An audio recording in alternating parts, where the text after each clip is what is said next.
All right. What an honor. We get to chat with Nicole Fernandez, who is running for city council for San Mateo, District 2. Yeah, excited to So, be here, Bert. yeah, thank you for joining me. So, Nicole, first of all, the reason why I do this is because, as you know, I'm a realtor. And when I go back and talk with some of the homeowners that I've helped in the past, oftentimes they couldn't even name a city council member. And I find that quite sad, to be Yeah, honest, because I believe that, the local government is even more important than what happens from a national perspective. But yet everyone has a opinion about what's going on nationally. absolutely. So because of that, I'm trying to create this series, hopefully getting people a little more involved and interested in local politics. So thank you again for joining me. My pleasure. Okay. So first, let's I have a question. Sure. District 2. Yes. What are the boundaries of District 2? Yes. So it is the dynamic and versatile neighborhoods of North Central, North Shoreview, and the downtown. Got it. Got it. Does that include San Mateo High School? Yes. Okay. I live a My block alma from mater. there. Hey, go Bearcats. I'm like a block from there. It's a great school. I love taking my evening walks by there because it feels like such like a Hollywood, like the kind of the Hollywood concept of what like it feels like Grease should have been filmed there. It's just Oh, such a great totally. it's such a great like visually striking school. I love that it's in my backyard or That front is yard as it is. awesome. Well, it's actually I walked there, a couple months ago, and it is way nicer than it was when I went there. To be honest. I mean, it's a good it's ever changing because I'm like you. I'm a local girl, and I went to Carlmont and Mhm. Belmont, and so I recently had my 20th anniversary, 20th reunion, and I was just surprised at how much it had changed, but how much it hadn't. I think there's always Yeah, that nostalgia factor when you go back to your high school. totally, totally. All right. So, like you mentioned, you grew up in the Bay Area. So, tell me what brought you to San Mateo. Um, First of all, I love San Mateo. So I'm San Mateo County born and raised. A child of immigrants who was actually born in the district at the former Mills Hospital. So I'm actually the first American on both sides of my family, which is pretty awesome. I love San Mateo so much because it's really an amazingly diverse, sophisticated city, much more cosmopolitan than people give it credit for. So I've been involved in San Mateo County sort of local issues for a really long time. I'm a public servant for my whole career, working for different members of the California state legislature, being involved in different nonprofits in this area. Grew up here, obviously. And when I was looking to purchase my first home, back when you were, on a public servant salary about, I don't know, 12, 13 years ago, I really wanted to purchase in San Mateo because one, it was affordable, but two, in the neighborhood that I happened to choose, which is North Central, where I've lived for 12 years, it's walkable and it's equidistant between two downtowns, San Mateo and Burlingame. It's really diverse. It's a friendly community, and some of the best. You will find some of the best Mexican food on North B Street. So if you can put me in walking distance to quality Mexican restaurants, you salute me. I love it. I love it. Well, since you moved to San Mateo, you said, was it I 2012? bought. I moved here in 2012. 2012. Okay. And and you've been in, politics for a little while. That's your background, correct? Yeah, I've been in politics for 20 years. Okay. So now, but you didn't run for office. Is that correct? No, no, no, no. Okay. So then what? I always saw myself as someone who was like in the background. I always saw myself as someone who was really, sort of helping people make decisions, not necessarily being the decision maker. And I think that the great thing about politics and government is that there's a role for you no matter where you can contribute in your own way. There's a way to contribute.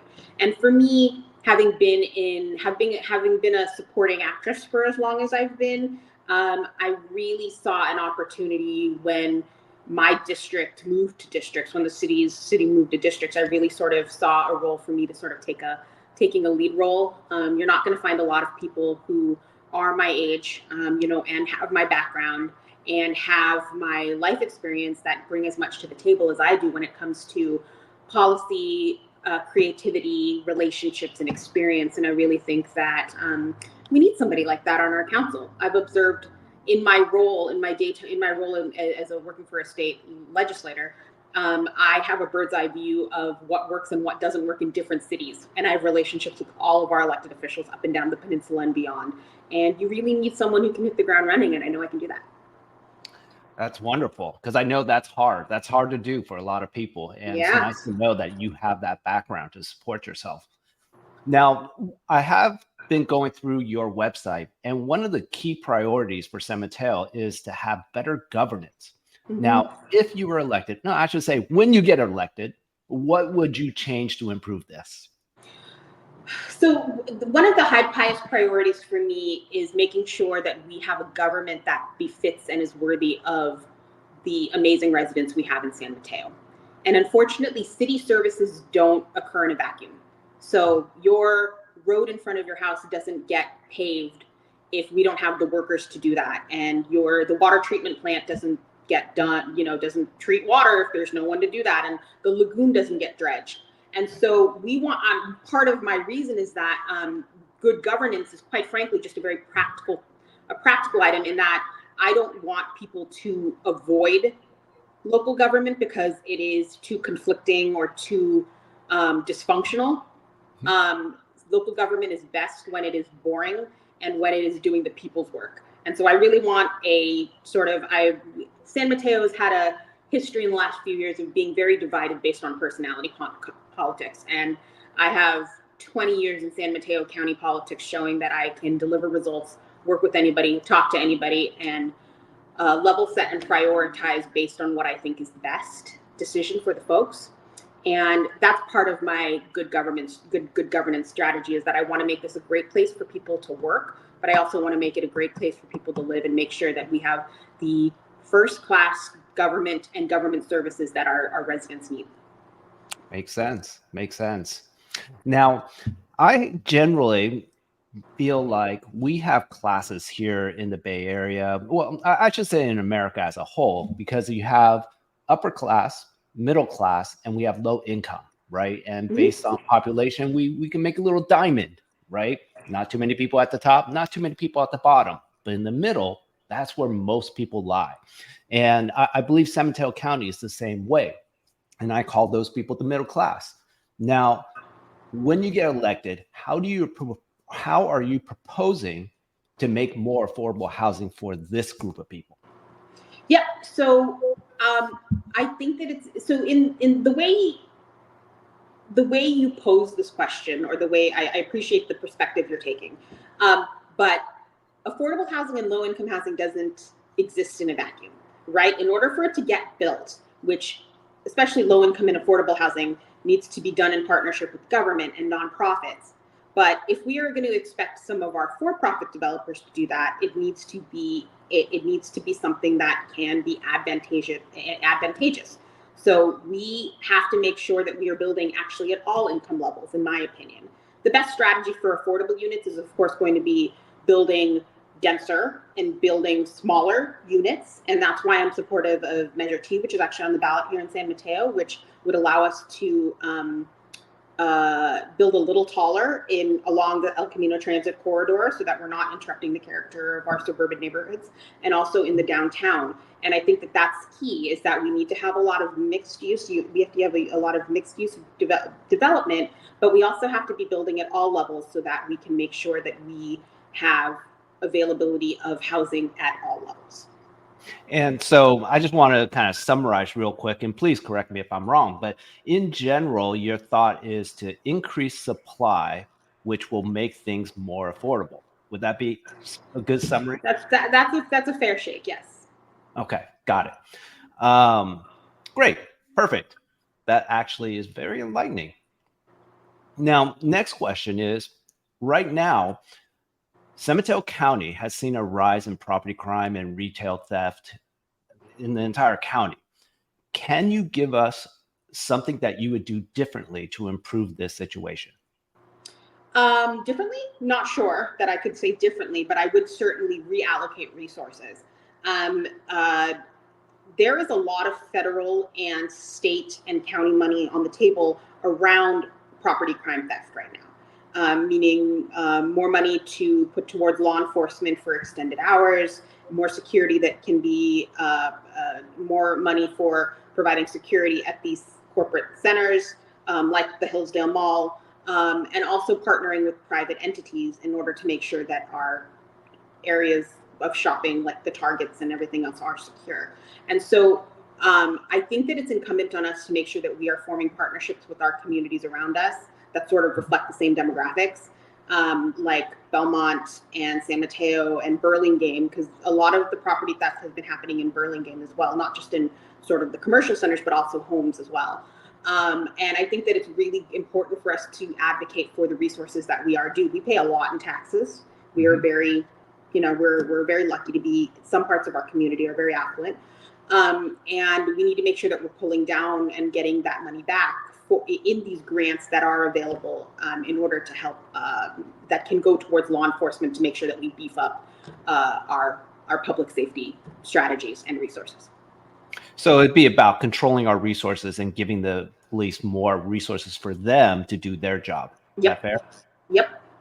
Love it. Love it. All right. Those are the hardball questions. Cool. So, but I like to lead off by asking a more personal question of the people that come on and talk with me. And so for you, what I'm curious about is, what is a favorite restaurant in District 2 that I must try? So I am a huge fan of La Piñata on North B Street. They have the best pupusas in San Mateo County. I mean, just the quality, the price point, and the friendliest service. La Piñata on North B Street is like just my favorite. If you have not eaten there, you are missing out. I'm glad you mentioned that, because you know what? There's so many people that don't venture that far on B Street. Is it B Street, right? Yeah, so it's B Street, but like sort of north of that sort of pedestrian mall block. It's where a lot of our Hispanic businesses are. And La Piñata is right there next to the Italian American Social Club. And it is I mean, a lot of people in the community know about it, but I will continually spread the love for La Piñata. I mean, when I'm having a bad day, I am just going to go and eat pupusas because that will make anybody feel better. I love it. I love it. Mexican food, your jam. Yeah, it is totally my jam. Because I'll say this is that, well, first, tell me, what am I supposed to get there when I go? I'm sorry? What am I supposed to get? Oh, yeah. So they have, like I said, their pupusas are amazing. And it is, and I'm sorry, I think I might have said Mexican food. I meant Salvadorian food. I apologize. Let me just correct myself there. Excuse me. And the pupusas, any of the pupusa, the beef or the chicken or the cheese. I'm a cheese girl myself, but just a good cheese pupusa with some crema and their awesome cabbage mixture, and you are set for the day. That's awesome. All right, I'm totally hungry. I didn't have lunch yet, so I'm heading there right now. Good life decision. All right, Nicole. Well, hey, that's all I have for you today. Thank you again for coming to talk with me. And I wish you the best of luck in your campaign. How is it going, by the way? Feel good. And, it's in the voters' hands, and they're going to make the best decision for the district. They always do, don't they? They always do.